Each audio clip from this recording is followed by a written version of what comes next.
오늘 함께 살펴볼 말씀은요, 요나서 1장 7절부터 10절까지의 말씀인데요. 제가 7절, 8절을 먼저 읽겠습니다. 그들이 서로 이르되 자, 우리가 제비를 뽑아 이 재앙이 누구로 인하여 우리에게 임하였나 알자 하고 곧 제비를 뽑으니 제비가 요나에게 당한지라. 무리가 그에게 이르되 청컨대 이 재앙이 무슨 연고로 우리에게 임하였는가 고하라. 네 생업이 무엇이며 어디서 왔으며 고국이 어디며 어느 민족에 속하였느냐. 우리가 이 땅에 살다 보면 말이에요, 인력으로 어쩔 수 없는 일이 있습니까? 인력으로 어찌할 수 없는 일들이 많이 있습니다. 자력으로 해결할 수 없으니 또 누군가의 도움을 이제 구해야 할 때가 있습니다. 온 세상 사람들이 다 힘을 합쳐도 해결할 수 없는 일들이 있어요. 그럼에도 불구하고 하나님께서는 서로 의지하며 살아갈 때 또 고통과 또 아픔이 또 경감된다는 것도 알려주십니다. 하나님은 연약한 사람들이지만 홀로 서게 혹은 홀로 살게 하지 않으셨어요. 왜 인간은 홀로 살 수 없을까요? 왜 인간은 홀로 살 수 없을까요? 하나님께서 그렇게 만드셨기 때문입니다. 뭐 잘 모르시겠으면 하나님이 이렇게 하셨다고 대답하시면 돼요. 사람을 하나님께서는 홀로 살도록 만들지 않으셨어요. 혼자 살 수 있다고 말하는 사람은 문제가 있는 거예요. 하나님과의 관계에 문제가 있는 것입니다. 그런데 오늘 우리가 살펴보는 요나는 혼자 살 수 있다고 믿었어요. 그래서 뱃속에 혼자 이제 자리를 잡고 숨어 있었습니다. 왜냐하면 함께 동승했던 선원들은 종교도 다르고 언어도 다르고 또 관심사도 또 심지어 인종도 달랐기 때문이에요. 그럼에도 불구하고 한 배를 타고 있는 그들은 하나의 운명 공동체였어요. 공동 운명체였어요. 그 배 안에 있는 동안. 그런데 흥미롭게도 우리가 사는 세상은 점점 단절된 듯 혹은 단절된 듯 보여지지 않습니까? 점점 세상이 단절되는 것 같이 느껴져요. 그런데 이번에 뭐 특별한 경험을 하다 보니 어때요?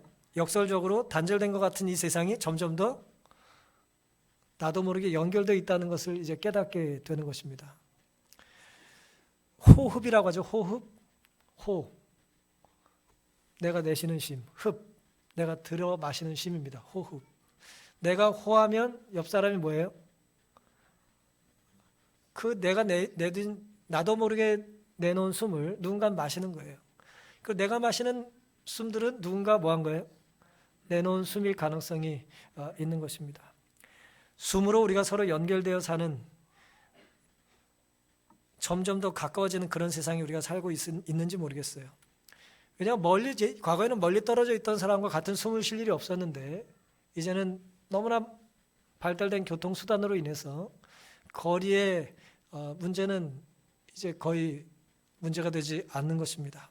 빠르게 연결되기 때문에 그런 것이죠. 세상은 경제적으로나 요즘 자주 쓰는 생태적으로 밀접하게 연결되어 있어요. 나홀로 호황은 없어요, 더 이상. 뭐 미국 정도는 잘 모르겠어요. 에너지도 많고 이제 내수 시장이 활발하기 때문에. 하지만 그럼에도 불구하고 미국도 나홀로 호황일 수는 없습니다. 중국 아무리 큰 소리를 쳐도 나홀로 이제 담을 걸어 잠그고 살 수 있는 세상이 아니에요. 경제적으로 연결되어 있습니다. 어느 한 나라의 위기가 닥치면 연결된 모든 나라들이 연쇄적으로 위기가 닥치게 되는 것이죠. 생태적인 것도 마찬가지예요. 오늘 우리가 물을 펑펑 쓰면 옆집 물은 넉넉하지 않게 되는 것입니다.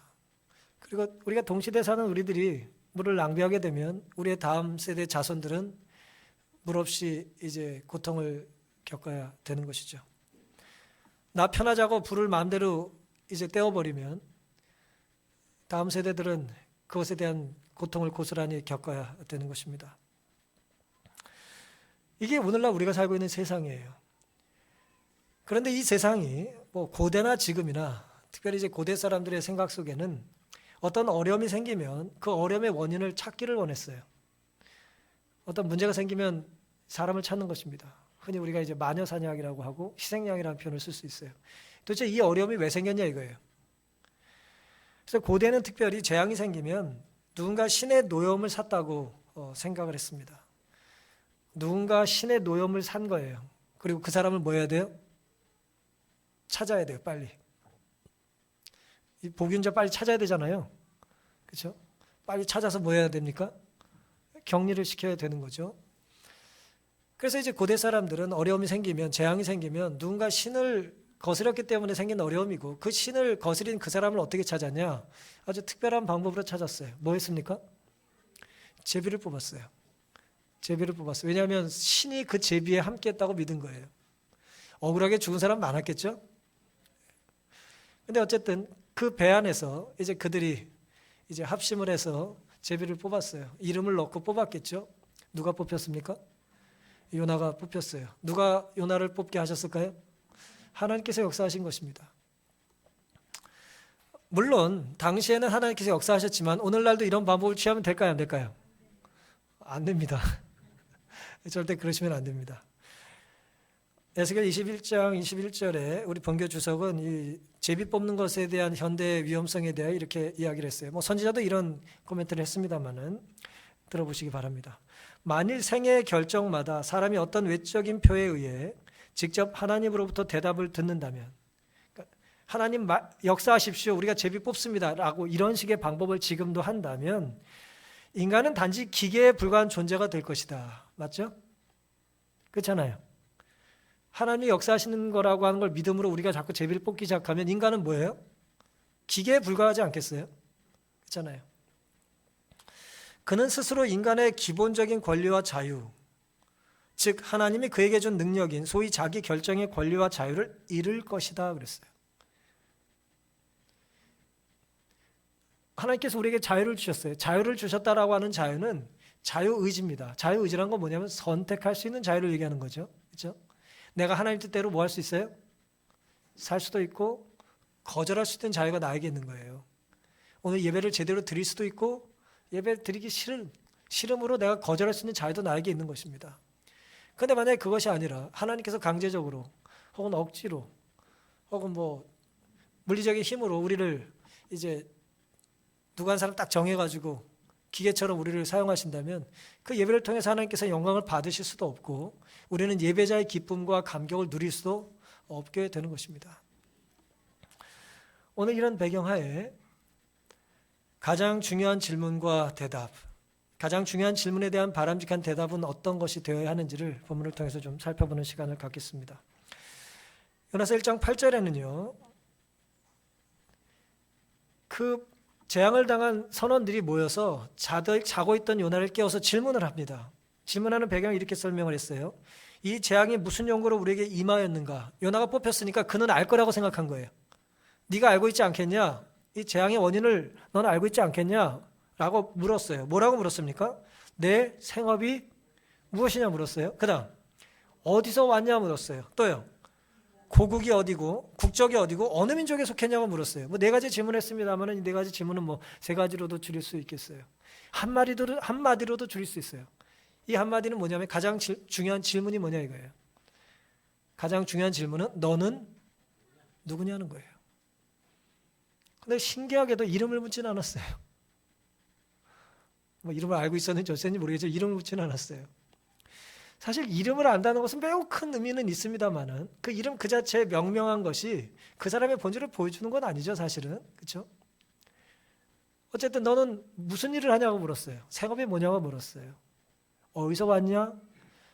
네 국적은 어디냐? 너 민족은 어디냐라고 물은 것입니다. 다시 말하면 네 정체가 뭐냐는 거죠. 네 정체가 뭐야? 매우 중요한 질문입니다. 직업과 고향과 민족을 통해서 선원들은 요나의 사명과 뿌리와 소속을 알고 싶어 했습니다. 무엇을 하고 사느냐? 생업. 단순한 직업에 대한 질문일 수도 있지만 이것은 좀 더 본질적인 질문이 되겠습니다. 너는 무슨 일을 하면서 너의 삶의 의미와 가치를 발견하느냐라고 하는 거예요. 생업이란 건 말 그대로 먹고 살기 위해서 하는 일인데 먹고 살기 위해 왜 하필 그 일을 하냐 이거예요. 먹고 살 수 있는 일은 다양하잖아요. 수많은 직업이 있잖아요. 정말 수많은 직업이 있습니다. 근데 왜 하필 너는 그 일을 하냐 이거죠. 단순히 하는 일을 묻기보다는 무엇 때문에 그 일을 반복하며 사냐는 거죠. 무슨 일을 하는지는 그 사람이 어떤 사람인지를 아는 매우 중요한 질문입니다. 또 어디서 왔는지, 고국이 어디 있는지 중요한 질문인가요? 그렇죠? 우리 공간만 넘어가면 어디서 왔는지 굉장히 중요하게 파악을 하는 것입니다. 예를 들어 요즘 대구 사람들 확인해야겠죠? 그런 거예요. 대구에서 온 거 아니야? 중국에서 온 거 아니야? 요즘 한국 사람들도 이렇게 출입을 통제하려는 나라들이 있다는 얘기를 제가 어제 뉴스에서 좀 읽었습니다. 왜 그래요? 그 공동체가 비슷한 특징이 있다고 보는 거예요. 그러니 뭐 하는 거예요? 어디인지를 확인하고 담을 쌓고 싶은 것이죠. 혹은 어디인지 확인하고 환영하고 싶은 것입니다. 내가 어디서 왔는지, 내가 어느 나라 사람인지는 내가 살고 있던 삶의 공간과 테두리가 어떤지를 이야기하는 것이고, 그것은 필경 그 사람이 영향을 받은 것을 무시할 수가 없어요. 물론 국가를 내가 택할 수는 없습니다. 태어난 걸 내가 택할 수는 없어요. 국적을 바꿀 수는 있습니다만은 어쨌든 내가 어떤 사람인지를 보여주는 매우 중요한 것이 되는 거예요. 제가 학교 다닐 때 기숙사 살던 친구들 보면 절대 자기 고향 말투를 바꾸지 못하는 애들이 있었어요. 서울에서 5년, 10년, 20년 살아도 말이에요. 말투가 안 바뀌어요. 신기하지 않습니까? 내가 배운 것보다 더 오랜 세월을 다른 걸 배웠어도 처음 받았던 영향으로부터 자유롭지가 않은 거예요. 말씨만 들어도 아는 거죠. 쟤는 다 똑같은 사투리 같은데 그쪽에서는 또 자기들끼리 알아. 이건 이쪽 말이 아니야 딱 구분이 되는 거죠. 어느 민족이냐? 굉장히 중요한 질문이죠. 이것은 혈연 공동체를 묻는 것입니다. 부모를 포함해서 혈통과 뿌리를 이제 알고 싶은 것이죠. 왜 그럴까요? 하는 일과 또 소속된 공동체와 또 혈연 공동체 없이 개인이 존재할 수 없기 때문이에요. 하늘나라에서 뚝 떨어진 사람은 없습니다. 아담도 아니고 말이에요. 그렇지 않아요. 한 인간을 구성한 이런 모든 요소들은 상호 보완적이거나 밀접하게 연관이 되어 있어요. 가령 이럴 수 있습니다. 내가 하는 일이 가장 중요하다고 여기는 사람, 흔히 말하는 어떤 소명감이나 사명감에 충실한 사람은, 충천한 사람은 이래요. 내가 어디 살든 중요하지 않아요. 내가 그 일만 할 수 있으면. 맞습니까? 내가 그 일만 할 수 있다면 어디 사는 걸 개의치 않아요. 근데 요즘은 또 반대부류의 사람들이 많이 늘어났죠. 내가 살고 싶은 곳을 먼저 택해요. 그리고 그곳에서 할 수 있는 일들을 찾아요. 그런 사람들 많이 있죠, 요즘? 내가 살고 싶은 곳을 어디 택하고 거기서도 다 사람 살 수 있어. 그러면서 그곳에서 어울리는 내가 할 수 있는 일을 찾는 것입니다. 이렇듯 사람의 가치관에 따라서 사람들의 삶의 모습이나 형태는 이제 달라질 수가 있는 것이죠. 혈연도 마찬가지예요. 내가 부모로부터 받은 혈통을 중요하게 생각하는 사람의 모습과 내가 물려준 자녀와의 관계를 더 중요하게 생각하는 사람의 삶의 모습과 형태는 달라질 수밖에 없는 것입니다. 사랑하는 성도 여러분, 나는 누구인가라고 하는 이 매우 중요한 질문, 2800년 전 증오의 바다에서 요나가 들었던 이 질문은 오늘 우리에게도 중요한 질문이 아닐까요? 나는 누구인가? 나는 어디서 왔고 나는 누구에게 속해 있느냐라고 하는 것입니다. 나는 무엇을 하고 있고 그 일을 왜 하느냐라고 하는 거예요. 왜 하필 그 일을 하냐 이거예요. 우리의 일과 우리의 삶의 공간과 영적 혹은 육적인 관계 속에서 우리는 어떤 모습으로 살아야 할까요? 우리의 일이 하나님의 부르심에 따라서 맡겨주신 사명이 구현되는 현장이라면 얼마나 좋겠습니까? 이것이 매우 중요한, 어쩌면 가장 중요한 오늘 본문의 이제 질문이 되겠습니다. 나는 누구인가? 라고 하는 거예요. 이 질문에 대하여 요나는 이렇게 대답합니다. 9절과 10절에 그가 대답하되 나는 히브리 사람이요 바다와 육지를 지신 하늘의 하나님 여호와를 경외하는 자로다 하고 자기가 여호와의 낯을 피함인 피함인 줄을 그들에게 고하였으므로 무리가 알고 심히 두려워하여 이르되 내가 어찌하여 이렇게 행하였느냐 하니라 그랬습니다. 질문을 했어요. 중요한 질문. 너 누구야? 그랬어요. 그때 요나가 뭐라고 대답합니까? 나 요나야. 그렇게 대답하지 않았어요. 뭐라고 대답했어요? 나는 히브리 사람이라고 대답했어요. 이 질문은 마지막 질문이었거든요. 어느 민족이냐라고 하는 마지막 질문인데 대답은 첫 번째로 해요. 너 뭔이라는 사람, 네 직업이 뭐야? 라고 물은 건 대답을 안 하고 첫 번째로 했던 대답이 나는 히브리 사람이라고 말을 합니다. 아마도 요나는 자신의 민족에 속해 있는 민족성을 혹은 민족애를 자기의 첫 번째 정체성으로 생각했던 것 같아요. 나 누구냐? 그럼 나 히브리냐라고 대답한 거죠. 여러분에게 당신 누구예요? 그럼 난 대한민국 사람이요 라고 말하면 여러분 애국자예요. 나 신내동 주민인데요. 그러면 그 신내동을 사랑하는 거예요. 당신 누구예요? 난 장희동 교인인데요. 그러면 뭘 사랑하는 거예요? 장희동 교회를 사랑하는 거예요. 예를 들어 나의 첫 번째 대답은 내가 뭘 중요하게 여기는지를 보여주잖아요. 당신은 누구요? 그러면 난 여자요. 그러면 이 사람은 페미니스트예요. 자기의 첫 번째 대답은 그 사람이 뭘 중요하게 여기는지를 보여주는 것입니다. 나는 히브리 민족이다라고 하는 걸 첫 번째로 대답을 해요. 그런데 선원들이 질문했던 의도가 뭐였죠? 이 재앙이 무슨 연고로 우리에게 임하였는가라고 하면서 질문했었죠. 그러니까 결국 요지는 뭐예요? 요나를 확인하고 싶어서가 아니라 사실은 이 선원들은 뭘 확인하고 싶었던 거예요? 요나를 알고 나서 그를 통해 누구를 알고 싶은 거예요? 그에게 분노했던 신을 알고 싶었던 겁니다. 요나가 믿는 신이 누구고 요나가 분노하게 했던 신이 누군지를 요나를 통해서 알고 싶었던 거예요. 요나는 그래서 그런 이제 배경을 이해하고 이제 나는 히브리 사람이라고 이제 얘기를 한 것 같기도 합니다. 이렇게 대답을 세 가지로 했어요. 나는 히브리인이다. 나는 히브리 민족으로서의 자긍심이 첫 번째로 내 정체성을 구성한다고 본다라고 하는 거예요. 뭐 어떻게 보면 매력 있는 것 같기도 하고 이런 식의 어떤 민족주의자들은 문제를 좀 일으키죠. 그렇죠? 잘 섞이질 않아요. 그 다음에 뭐라고 대답합니까? 나는 바다와 육지를 지으신 하늘의 하나님을 경외하는 자다 그랬어요. 대답 잘했어요? 못했어요? 사는 건 뭐 같아도 대답은 잘했어요. 그렇죠? 예. 우리도 그럴 수 있습니다. 예. 뭐 현찮게 살아도 말을 잘할 수는 있어요. 이게 또 기특하잖아요. 예. 나는 바다와 육지를 지으신, 지금 바다의 배 안에서 폭풍 치는 한가운데서 이 바다를 누가 만드셨다는 거예요? 하나님 만드셨다는 거예요. 우리는 바다는 불안하고 하늘은 불안하고 땅은 안전하다고 착각하고 살 때가 있어요. 일반적으로 좀 더 안전하다고 보이니까. 하지만 땅 위에서는 하나님 없이도 살 수 있습니까? 바다에서만 우리가 하나님을 찾고 비행기 탈 때만 하나님 찾아야 됩니까? 아니죠. 땅이든 바다든 하늘이든 누가 만드셨어요? 하나님 만드시고 하나님이 통치하시기 때문에 우리는 어디서든지 만드시는 하나님을 뭐하고 살아야 돼요? 의지하고 살아야 됩니다. 근데 요나는 지금 답은 알았어요. 바다와 땅을 만드신 하나님을, 그 하나님이 어디 계시다고요? 하늘에 계신 하나님을 나는 뭐한다? 섬기고 있다고 말을 했어요. 예배의 대상이 누군지를 요나는 알았어요. 시험 치면 이 사람 공부 잘하는 사람이에요. 도덕시험 잘 봐. 뭐 도덕적인 삶을 사는 건 아니지만 도덕시험은 잘 볼 수 있는 사람이에요. 세 번째, 뭐라고 말합니까? 나는 지금 하나님의 낯을 피하려고 뭐 했다는 거예요? 낯을 피하려고 지금 너희들과 같이 있다는 거예요. 결국 내가 잘못해가지고 내가 하나님의 낯을 피하려고 도망간 것 때문에 이런 어려움이 초래됐다, 그 얘기를 지금 하고 있는 거예요. 자신과 지금 하나님의 관계를 사실대로 고백합니다.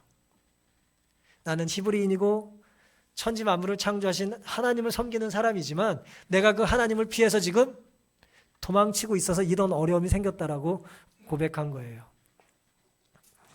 여기 매우 중요한 이제 통찰이 나옵니다.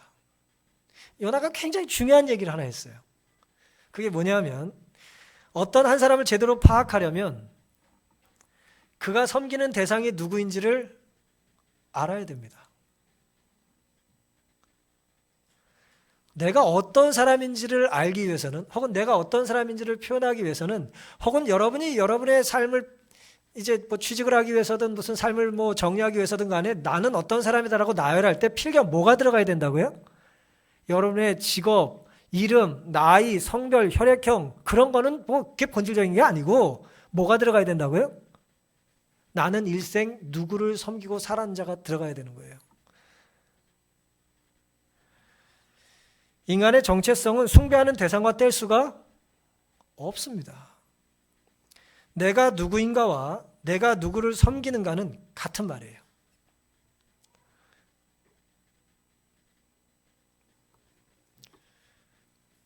내가 섬기는 대상이 누군지를 알면 내가 누구인지가 나타나는 것입니다.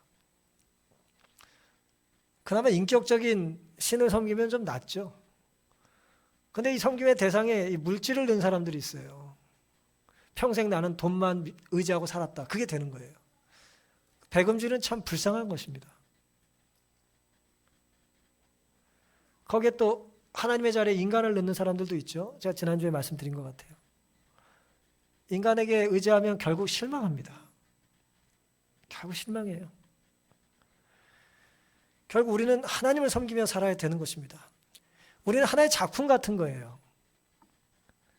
우리를 제대로 알기 위해서는 당연히 이 작품을 만든 분을 알아야 되지 않겠어요? 무슨 시를 읽고 그림을 보고 어떤 작품을 보면 작가가 누군지를 알아야 될 거 아니에요. 그가 그 작품을 왜 만들었는지, 그 작품을 만든 의도가 뭔지 알아야 될 거 아니에요. 따라서 우리는 하나님의 의도를 이제 우리의 삶을 통해서 드러낼 수 있어야 되는 것입니다. 에베소 2장 10절에는 우리는 그의 만드신 바라 그랬어요. 하나님이 우리를 만드셨다는 걸 바울은 그의 만드신 바라고 번역을 했어요. 킹제임스 버전은 이것을 작품으로 번역을 했고요. ISB라고 국제 표준 번역이라고 하는 책에는 성경에는 이걸 마스터피스라고 번역했어요. 이게 뭐냐면 걸작이라는 뜻입니다. 우리는 하나님의 뭐라고요? 최고의 작품이고 걸작이고 대작이라는 뜻이에요. 명인이 있죠. 최고의 작가가 만든 최고의 작품을 이제 마스터가 만든 피스라 이거예요. 이 대작의 대가의 대작이라 그런 얘기입니다. 그렇게 번역을 어쨌든 했다는 것이죠. 요지가 뭡니까? 하나님이 우리를 어떻게 만드셨다는 거예요? 가장 정성을 기울여서 만들었다는 거예요. 동의 못하시면 안 됩니다. 근데 왜 나를 이렇게 만드셨냐고 그러지 마세요. 하나님이 그렇게 만드신 거예요. 의도를 가지고 계획을 가지고 그렇게 만드신 거예요. 하나님이 하나님을 닮은 인간을 정성껏 만드셨을까요? 정성껏 만드신 거예요. 다 다르게 만드신 거니까. 똑같이 만드는 건 쉬울 수 있어요. 그렇죠? 다 다르게 만드신 거예요. 우리를 정말 다 다르게. 똑같은 사람 보셨어요? 똑같은 사람 없습니다. 하나님은 인류 역사상 온 우주에 단 하나의 생명체도 똑같은 사람을 만들지 않았어요. 그런 생명체를 만들지 않으셨습니다. 창세기 1장 26절과 7절에는 하나님이 가라사대 우리의 형상을 따라 우리의 모양대로 우리가 사람을 만들고 그로 바다와 고기와 공중의 새와 육축과 온 땅과 땅에 있는 모든 것을 뭐하라고요? 다스리라고 하셨고요. 하나님이 자기 형상 곧 하나님의 형상대로 사람을 창조하시되 남자와 여자를 창조하셨다고 그랬어요. 우리의 원본이 누구라는 거예요? 하나님이라는 거예요. 우리의 원본이 하나님이에요. 그러니 우리가 망가지면 누구를 보고 고쳐야 돼요? 원본을 다시 살펴보면서 복사를 다시 해야 되는 것입니다. 망가졌으니까. 가끔 자동차 찌그러지면 어떻게 해요? 원판을 복구하잖아요. 원래 형태를 가지고. 우리도 마찬가지입니다. 우리의 원본이 하나님이에요. 따라서 우리는 하나님 없이 살 수 없습니다. 하나님이 우리를 그렇게 만드셨어요. 우리는 하나님 없이 살 수 있도록 우리를 만들지 않으셨어요. 하나님을 의지하며 살도록 하나님 우리를 만드신 것입니다. 한자로 이제 사람 인자가 있잖아요. 그래서 뭐 한다고 그래요? 사람은 어떤 존재라고요? 서로 의지하며 사는 존재라고 우리가 사람 인자를 배우잖아요. 근데 거기서 잊지 마셔야 될 게 있어요. 사람이 사람을 의지한다고 사는 게 아니고요. 사람이 사람을 의지하도록 만드신 하나님을 의지하셔야 돼요. 우리가 사람만 의지하면 상처를 받아요. 그리고 하나님 없이도 사람만 의지하고 살 수 있다고 착각을 합니다. 너만 있으면 나는 다 필요 없어. 그래서 다 필요 없다는데 그 안에 하나님도 빼버려요. 그건 정신 나간 사랑이죠. 우리가 유일하게 기댈 대상은 하나님입니다. 왜냐하면 우리는 하나님의 형상대로 지음을 받았기 때문이에요. 하나님을 바라보고 하나님을 섬기며 하나님의 인도하심을 따라서 살아야 되는 것입니다. 첫 번째 가장 중요한 질문은 당신은 누구냐라고 하는 질문인데요. 그 질문에 대한 우리의 대답은 뭐예요? 나를 만드신 분을 나는 섬기며 사는 존재다라고 대답할 수 있어야 되는 것입니다. 내 삶의 주인을 나는 따르며 사는 존재라고 말할 수 있어야 되는 것이죠. 당신은 누구에게 속했느냐? 당신의 삶의 주인은 누구냐? 당신의 생명과 재산과 재물과 재능은 누구에게 속해 있느냐라고 하는 걸 인정하는 건 매우 중요한 것입니다. 내가 내 삶의 주인이라면 너무 불안하지 않아요? 불안하잖아요. 한치 앞을 내다보지 못하니 얼마나 불안합니까? 우리 아이들 어렸을 때 초등학교 가고 유치원 갈 때 그 어린 나이에 제가 지금도 어리지만 그때 30대 초중반 지났을 때인데요.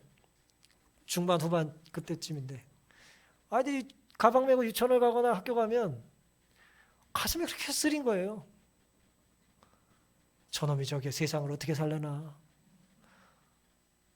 쓰리고 막 아프고 막 가끔 이제 참 해줄 수 없는, 육신의 부모가 해줄 수 없는 어떤 한계 때문에 괴로울 때가 있었습니다. 부모가 자녀를 사랑하지만 보호해줄 수는 없어요. 하나님이 우리에게 그것을 다 우리에게 위임하지 않으셨어요. 우린 사랑하되 사랑하면서 누구에게 맡겨야 돼요? 우리 자녀를 하나님께 맡겨야 합니다. 우리가 사랑하되 우리의 친구와 부모님을 하나님께 맡겨야 합니다. 우리가 이 교회를 열심히 교회를 위해서 봉사하고 섬기되 우리 교회의 모든 어려움과 문제를 먼저는 하나님께 맡기고 우리가 하나님 앞에 무릎을 꿇어야 되는 것입니다. 그런데 하나님보다 다른 것을 앞세우게 되면 문제가 생겨요. 전쟁입니다. 그게 흔히 말하는 전쟁. 전쟁이야 우리 이제. 당연히 연인끼리 무슨 친구끼리의 전쟁만이 아니고 국가와 국가 간의 전쟁도 마찬가지예요. 그런데 2차 대전 한번 생각해 보세요. 하나님의 자리에 하나님을 놓지 않고 자기의 민족을 놔버려요. 아래한족, 캐리반 민족. 먼저 그렇게 자기 민족을 우선시하면 어떻게 됩니까? 타인족은 어떻게 됩니까? 다 죽여야죠. 하나님의 자리에 민족을 앞세우면 문제가 생겨요. 민족주의가 부흥합니다.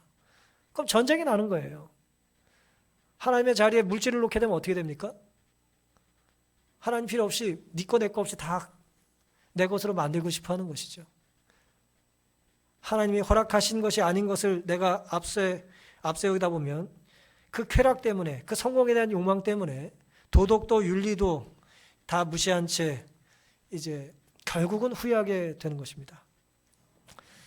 나는 누구인가라고 하는 것에 대한 이 질문, 이 선원들의 이 질문은 요나의 대답을 통해서 볼 때 매우 중요한 질문이고, 이 질문에 대한 요나의 대답을 통해서 우리는 이 답은 내가 스스로 하는 것이 아니라 하나님께서 이미 정해 놓으셨다라고 하는 걸 우리는 깨닫게 되는 것입니다.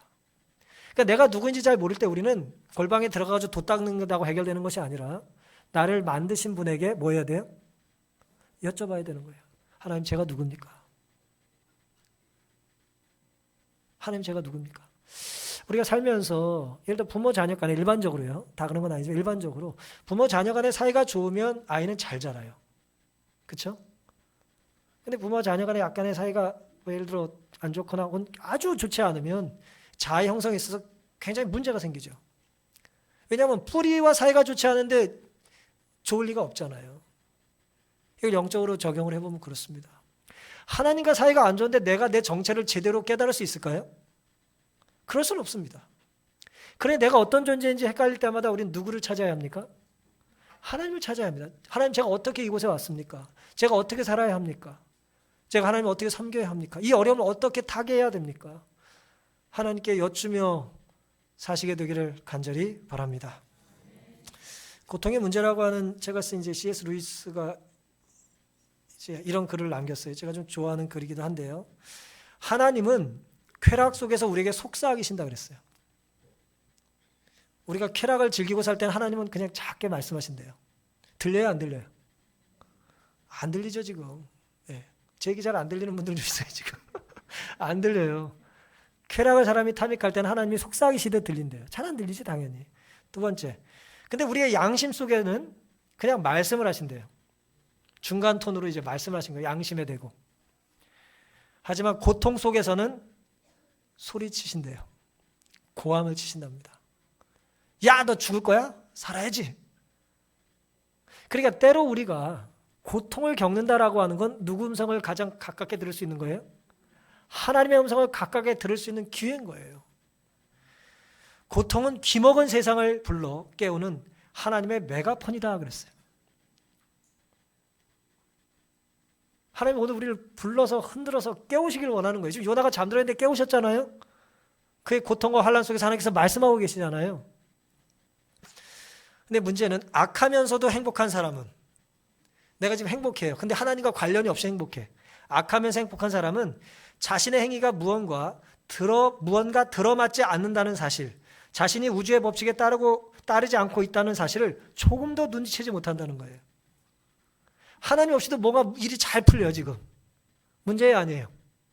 엄청난 문제예요. 근데 그게 문제인지에 대한 인식이 있어요, 없어요? 없다는 게 너무 큰 절망인 것입니다. 내가 하나님 곁을 떠났는데도 전혀 길을 잘못 든 것에 대한 문제의식이 없는 거예요. 무슨 끓는 물속에 개구리를 차가울 때부터 집어넣으면 뭐 자기가 다 데워질 때까지 뭐 안 나온다는 것처럼 말이죠. 서서히 죽어가는 것을 이제 잘 모르는 것입니다. 눈치를 채지 못하는 거예요. 놀랍게도 고통은 괘씸할 수 있는, 내 마음을 바꾸고 변화시킬 수 있는, 괘씸할 수 있는 유일한 기회를 악인에게 제공한다 그랬어요. 따라서 오늘 우리가 당하는 이런 나라 안팎의 혹은 가정 안팎의, 교회 안팎의 어려움들을 통해서 우리는 뭐 할 수 있다고요? 변화될 수 있는 기회로 삼게 되시기를 간절히 바랍니다. 고통은 두 가지를 이제 깨트려 준대요. 두 가지 환상을. 인간은 두 가지 환상을 가지고 산다는 거예요. 첫 번째 환상은 만사가 잘 돌아가고 있다는 환상. 하나님 없이도 만사가 잘 돌아가고 있다는 건 환상이라는 거예요. 고통은 그걸 깨트린다는 거예요. 잘 돌아가고 있는 게 아니네. 두 번째는 뭐예요? 지금 우리가 가진 것은 본질적으로 좋은 것이든 나쁜 것이든 간에 전부 우리 것이며 그 이상은 필요하지 않다는 환상을 깨트린다는 거예요. 내 삶의 주인이 나라고 하는 환상을 고통은 뭐 한다고요? 부서뜨린다는 것입니다. 때로 우리가 병들 때 그 병든 게 항상 나쁜 게 아닌 것이, 이 건강을 책임질 분이 누구라는 거예요? 하나님이라는 걸 우리는 다시 경험하게 되는 것입니다. 근데 만약에 나의 어떤 라이프 스타일에, 나의 어떤 건강 생활에 어떤 내 질병이 책임이 다 달렸다고 생각하면 절망하는 거죠, 사람은. 억울하잖아요. 나는 더 열심히 살았는데, 더 가려서 먹었는데, 더 철저하게 살았는데, 그건 답이 되질 않죠. 약간의 도움을 줄 수 있지만 본질적인 답이 되진 않아요. 따라서 고통은 우리에게 이 두 가지 착각을 이제 착각으로부터 깨우치게 된다는 것입니다. 우리는 하나님에 대하여, 루이스는 계속해서 이렇게 말을 했습니다. 친구의 말을 인용하며 이렇게 말했어요. 우리는 비행기 조종사가 낙하산을 대하듯 하나님을 대한대요. 비행기를 타고 다니는 사람들은 예를 들어 전투기 조종사들 낙하산이 있어요, 없어요? 낙하산이 있죠. 그런데 비행기 조종사가 낙하산을 타고 싶어 할까요? 타고 싶어 하지 않을까요? 낙하산을 탄다는 얘기는 뭐예요? 이미 비상사태가 벌어졌다는 거죠. 사람들은, 신앙인들은 비행기 조종사가 낙하산을 대하듯 하나님을 대하는데, 왜요? 위기 상황에 대비해 마련해 두긴 하지만 그것을 사용해야 될 기회가 오기를 원하지 않아요? 절대 원하지 않는다는 거예요. 내 삶이 즐거울 때는 하나님을 찾지 않아요. 그래서 하나님께서 하실 수 있는 게 뭐냐 이거예요. 나의 삶을 덜 즐겁게 만들고 거짓된 행복의 원천으로부터 나를 빼앗는 것 외에 우리 유익을 위해서 하나님께서 뭘 더 하실 수 있겠느냐라고 하면서 이 글을 기록한 것입니다. 사랑하는 성도 여러분, 나는 누구냐? 누군가 나에게 물을 때, 당신은 누구냐고 나에게 물을 때에 우리의 대답이 하나님께서 기뻐하실 만한 대답이 있게 되기를 간절히 바랍니다. 베드로전서 3장 15절에는 너희 속에 소망이 많은 이유를 묻는 자들에게 대답할 것을 뭐하라 그랬어요? 항상 예비하고 있으라고 그랬어요. 온유함과 두려움을 가지고. 누군가 나에게 질문할 거예요. 당신은 왜 그렇게 이런 어려움 중에도 교회 갑니까? 왜 이런 어려움 중에도 당신은 교회에 가서 무슨 벽돌 2장을 무슨 어떤 아이가 무슨 드렸다고 말이에요. 왜 당신은 그런 일을 합니까? 라고 말할 때 우리는 뭐 할 수 있어야 돼요? 이것이 하나님을 위한, 하나님께서 기뻐하실 만한 내가 받은 은혜에 대한 작은 순종이라고 대답할 수 있어야 된다는 것입니다. 베드로서 3장 11절, 12절 이 모든 것이 어떻게 풀어지리니 이렇게 풀어지리니 너희가 어떠한 사람이 되어야 마땅하뇨 거룩한 행실과 경건함으로 하나님의 날이 임하기를 바라보고 간절히 삼아라. 어떤 사람이 되기를 원하냐고 하나님 우리에게 물으시는 거예요. 사도를 통해서, 말씀을 통해서, 우리의 양심을 통해서, 우리의 연약한 삶의 쾌락을 탐하는 삶 속에서도 하나님께 말씀하세요. 그리고 무엇보다도 고통 속에서 우리에게 말씀하십니다. 넌 어떻게 살아야 되겠니? 풀은 마르고 꽃은 시드나 우리 하나님의 말씀은 영영이 서리라. 우리 교회 주보에 나와 있는 성경절입니다. 시편 40편 8절. 풀은 마르고 꽃은 시들지만 하나님의 말씀은 영영이 시들지 않는 것입니다. 사랑하는 성도 여러분, 가장 중요한 질문에 대한 우리의 대답, 우리의 바람직한 대답이 우리와 하나님과의 관계 속에서 응답되어 줄 수 있기를 간절히 바랍니다. 우리가 하는 일에서 고통 중에, 힘든 중에, 어려움 중에, 그럼에도 불구하고 우리가 하는 그 일을 통해서 하나님의 형상이 드러날 수 있게 되기를 바랍니다. 하나님 없이도 살 수 있다고 하는 어리석은 사탄의 유혹에 귀를 막으시고, 나는 하나님 없이는 살 수 없는 존재라고 하는 겸손한 고백을 통해서 우리를 향한 세상의 질문에 대하여 우리가 담대히 나는 하나님을 떠나서는 살 수 없는 존재라는 아름다운 대답이 우리의 가정과 우리의 삶과 우리 교회에서 응답되어 줄 수 있는 우리가 될 수 있기를 바라면서 오늘 말씀을 마치겠습니다.